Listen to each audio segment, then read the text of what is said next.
За өнөөдрийн захим орчинд ер нь иргэдийн дунд хамгийн их яригдж байгаа сэдв бол ипотекийн зээлтэй холбоотой мэдээлэл тийм ээ. За улсын хурлын гишүүн за бас сайдаар одоо ажиллаж исэн энэ хамгаалалтын гишүүний хувьд бол өөрийнхөө одоо твиттерээр бол тийм ээ 12 мянган одоо иргэн 5-аас дээш одоо орон сууц ипотекийн зээлээр авсан байна гэж. 3-аас 5 удаа. 3-аас 5 удаа. Тий. Тэгээ 3-аас 5 удаа гэдэг чинь одоо 3-аас 5 удаа 3-аас 5 байр авцсан гэж хэлээд шүү дээ. Хэлээд шүү дээ. Тэгээ энэ мэдээлэл хүмүүс их эмзэглэж байна тийм ээ. Тэгэхээр яг өнөөдөр бол энэ Монголын улсын энэ одоо залуучуудын яг энэ одоо ажил хөдөлмөр хийж байгаа хүмүүсийн хамгийн гол одоо мөрөөдөл юм уу зүйл бол орон сууц л байна. Тэгээ орон сууцнд орохын тулд үнэхээр одоо маш их хөдөлмөрлж байна. Харийн оронд хүн төвчөр ажил хийж байна тийм. За ингээд байж итл харин яг үүнтэй хамгийн эмзэг юм мэдээлэл ирж байна л. Тэр ипотекийг авах гэж одоо банкуд дээр зээл гаргуулах гэдэг ипотекийн зээл хүссэн хэдэн мянган залуу гэр бүлүүд байгаа байлээ. Гэтэл одоо энэ гишүүний хийж байгаа мэдгдлээс үл их ноцтой зүйл харагдаж штэ.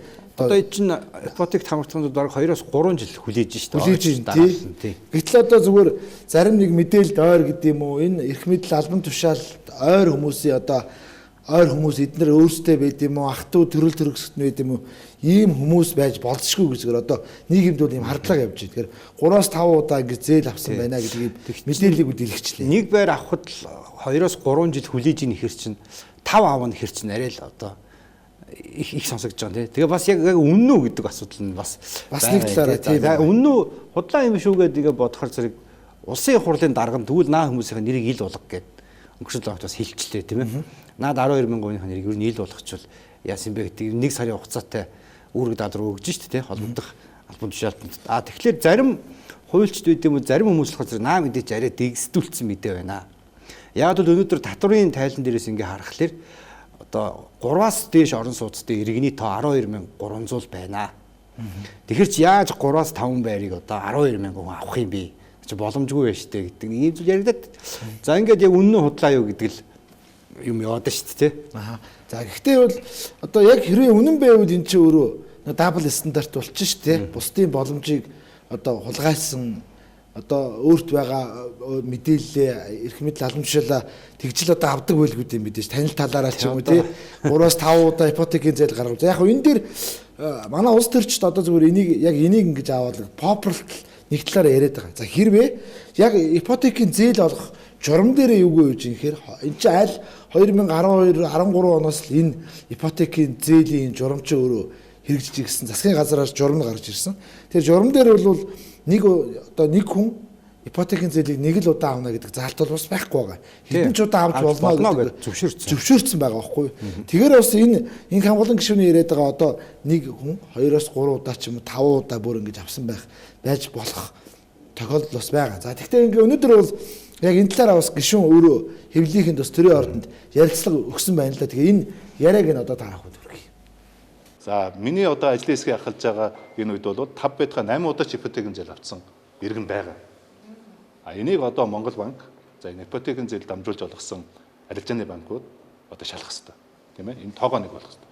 Хамгийн сүүлд авсан миний мэдээлэлээр одоо Монголын МИК буюу Монголын ипотекийн корпорац ер нь бол 2 ба түүнээс дээш орон сууц ипотекээр авсан иргэдийн 3200 хүрч байгаа гэсэн бас нэг тоо байна. Тийм учраас 12 мянга гэдэг нэг тоо байна. 3200 гэдэг нэг тоо байна. 140 мянгаас 30 мянган нь одоо эзэндээ очсон байна. 110 мянга бол хаана очсон. Тэгэхээр ер нь өнгөрсөн одоо энэ ипотекийн зээлийн тогтолцоог бид нар яг ингээд яг зөв тогтолцоо байсныг бол буруу тогтолцоо. Өнөөдөр одоо шинэ ипотекийн зээл очиртой байгаа зү. 2-оос 3 жилийн очиртой байна тий. За ипотекийн зээл очроо урдуур ороход хэдэн төгрөг төлж байна? 10-аас 20 сая төгрөгийн одоо авилга төлж байгаа юу? Төлж байгаа үстэй. Энэ чинь бүр тарифтай болсон байна шүү дээ. Би худлаа яриаггүй шүү дээ, тийм ээ. Тийм учраас одоо ингээд энэ ер нь цаашдаа ипотекийн одоо зээлийн тогтолцоо бол цаашаа зорилттой бүлэгдээ хүрэх анх удаа орон сууц авж байгаа, тийм ээ. Гэр хороолоос орон сууц шилжиж байгаа, хөдөө орон нутагт орон сууцд байгаа. Энэ зорилттой бүлэглүүийн тогтолцоогоо шинжилүүл яасан бэ гэдэг энэ үүднээс бид нар одоо 2 хуулийн төслийг бид нар бэлдсэн. За өнгөрсөн хугацааны ипотекийн зээлийн алдаа өнөөдөр юу байсан бэ гэхээр дандаа барилгын компаниудыг санхүүжүүлсэн. Энэ бол үнэн шүү дээ. Агуунууд ипотекийн зээл чинь бол иргэдэд орон сууцуулах хэрэгтэй зорилго байсан. Тэр цэсмаа өнөөдөр гэр хороолд амьдарч байгаа, тэр цэсмаа анхны орон сууц авж байгаа иргэдэд одоо юу санхүүжүүлэх зорилготой байтал өнөөдөр барилгын компаниудын томоохон хорооллууд тийм ээ томоохон үнэтэй орон сууцад ипотек авсан шүү дээ. Энэ үнэн шүү дээ. За ингээд ипотекийн зээл бол бид нар чинь бол одоо маш их гэр хороолттой энэ бүгдийг орон сууцжуулж бид нар утаанаас сална ер нь иргэдийн амьдрал сайжирнаа л гэж үзэж энэ одоо ажил бол эхэлсэн шүү дээ анх. За гэтэл ингээд нөгөө орон сууц худалдаж авсан хүмүүсийнхаа тэр тоог нь харахаар нийт авсан хүмүүсийн нэг 30 орчим хувь нь л гэр хороолт одоо амьдарч исэн хүмүүс байна гэж бас хэлчихэд байгаа юм тий. Яг энэ дээр нэг сайнаар харуул нэг зүйл байгаа юм л да. Яг энэ ипотекийн зээлтэй холбоотой асуудлыг ингэж сөхөж гаргаж яриад байна гэдэг нь ер нь энэ дээр бас нэг өөрч шинжилтүүд хийх одоо зайлшгүй шаардлага бол үүсэж байна гэж. Тухайлбал одоо яг зориод байгаа хүмүүст нь л олгодог болох. Үнэхээр одоо тэр ажил хөдөлмөр эрхэлж байгаа залуу гэр бүлүүдэд те энэ хүмүүс хамгийн ихэнд одоо авдаг байх. За ингээл янз бүрийн нөгөө гэр бүлийн тухай хуулийн нэмэлт өөрчлөлтөөр ихтэл одоо юу гэдгийг олон хүүхэдтэй бол ипотекийн зээлэнд очор хүлээхгүй оромж гэх юм нэг ийм зохицуултууд ингээл хуулийн дээр авч тусгаад за багшгүй л одоо шууд ордог боломж гэх юм уу.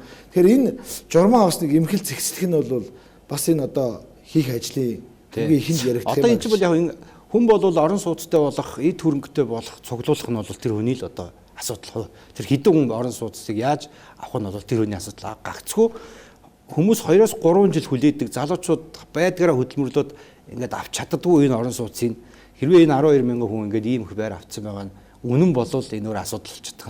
Энэ хин урдуур нь ороод ингээд энэ хүмүүс юм аваад байна гэдэг. Гэхдээ хуулийн дээрээ журман дээрээ болохоор нөгөө та хичнээн удаа ипотекийн зээл хамрагдж болно гэдэг ингээд зөвшөөрсөн байдаг. За тэгээ өнөөдөр МИК Монголын ипотекийн корпорац бол бас мэдээлэл хийлээ шүү дээ. Энэ наад асуудал чинь бол манайхтай бол ямар ч хамаагүй.